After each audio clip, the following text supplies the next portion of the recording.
Bukatzear dugun urte hau, urte historikoa izan da Getxorentzat, 2014ko Europako Kirol hiririk onenaren aitorpena eskuratu baitugu, duela aste gutxi Europar Parlamentuaren egoitzan Bruselan jaso genuena. Urte honetan zehar, berri on asko iritsi zaizkigu gure herriko kirol elkarteen eskutik, eta lan hori koordinatzen duen udal erakundearen aldetik, Getxo Kirolak alegia.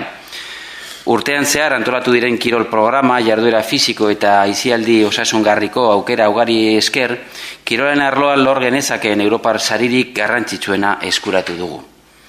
Eta orain urtea amaitzear dagoela, denboraldia ixteko, zer hobeto Itziar López de Uralde memorialaren 31. edizioa aurkestea baino, lasterketa herrikoien egutegian tradizio gehien duen probetako bat, gure kirol klubek eta elkarteek egiten duten ahalegin handiaren adibide argia ere badena.